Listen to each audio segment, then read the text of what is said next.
Hello, my name is Rich Howard, owner of Architectural Builder Supply, and this video is to bring you a closer look at the Reese number S2058A.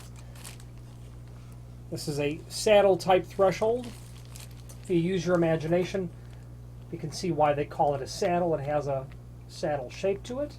The S2058 is representative of this profile.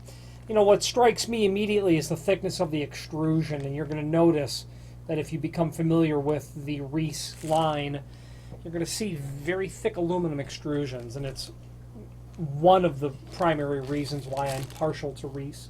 The A means mill aluminum finish. That's what this looks like when it comes from the mill. It's also available in a dark bronze anodized finish from Reese, in addition to being available in solid architectural bronze, onto which you can order this in either a mill finish, mill bronze, or brass, it's commonly called. You can do a satin brass finish on it, which would be known as a 606 finish or a US 4. You can do a polished brass finish, which would be known as a 605 or a US 3. You can also do an oil rubbed bronze finish onto it, which would be known as a 613 finish or US 10B. Now, where is this used? It's a very typical and common threshold that you're going to see in commercial applications. Its dimensional properties are fairly indicative of where it's going to be used. It's 5-inch wide, and the height of the threshold is 5/8 of an inch. Now, standard hollow metal doors and frames have an industry typical undercut of 3/4 inch. This could be perfect for that. Generally, 1/2 inch is what's used for thresholds.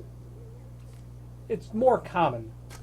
But if you have a clear 3/4 inch across the entire surface, 5/8 would be great. You know, absolutely. Provided that the extra 1/8 of an inch, or maybe 3/8 of an inch, if you're comparing it to a 1/4 inch rise threshold, is not an issue at getting over. It's not handicap compliant because it's too tall for that. But the 5-inch depth is very compatible with hollow metal frames that are 5 3/4 deep. Aluminum storefront frames would be very compatible with this as well. Okay. Available in several different lengths in the website. If you have need for a custom length, by all means let us know by ordering the next longest piece or pieces, and simply indicate in the comment field what length you'd like for us to cut the material back to. Now the reasoning is if you had to take this 4-foot piece and cut it down to say 42 inch, you'd eliminate that countersink that's there. And speaking of that countersink, screws are included in a complimentary finish on a number 10 by 1.5 inch flathead Phillips drive wood screw. So if you ordered a custom length, we'll give you that first countersink at the proper distance from the edge, but the proper center to center as well. Ordering it that length, the net length you want it from the factory, is handy. It saves you from having to cut this naturally as well. And sometimes drilling a hole's usually not a problem if you've got it cut, but occasionally a countersink is trouble. You realize after the fact you don't have a countersink, nor a drill bit large enough to make that sort of a preparation for a flathead screw. You really want the threshold to be countersunk. You want the flathead portion of the screw to sit down into a dimple so that the screw can do the best job possible at resisting that force of it being stepped on, then all that lateral force. So the screw's constantly being weakened by this sort of movement. I like to install thresholds with machine bolts and lead anchors. I find that to be a far more sturdy installation as compared to plastic anchors. That's just, in my opinion, a matter of time before it will fatigue and fail. Another reason that I'm partial to Reese is this S2058 has these serrations along either end that you can see, and that's really going to serve very well and allowing the threshold to really bite into the surface that it's being installed and on top of. I would also run a bead of caulk down here as well to give myself a barrier underneath. There is a link below this video to a document called Product Brochure where you can review the S2058A against all of Reese's sister products as it pertains to saddle thresholds.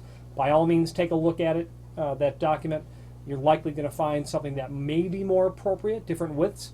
Also, of note, there is that Monster HD5A threshold. That is an incredibly heavy-duty threshold, something you'd see in a car dealership. that's something, it's so heavy it's intended to be driven over. And then a variety of other saddle types from 2.5 all the way out to about 8 inch and 1/2 inch, 1/4 inch rise, things of that nature. So anyway, back to the cutting of the length. If you ordered the custom length next longest pieces, we'll cut it to length. We'll drill and countersink that first dimple at the proper distance from the edge, but the proper center to center as well.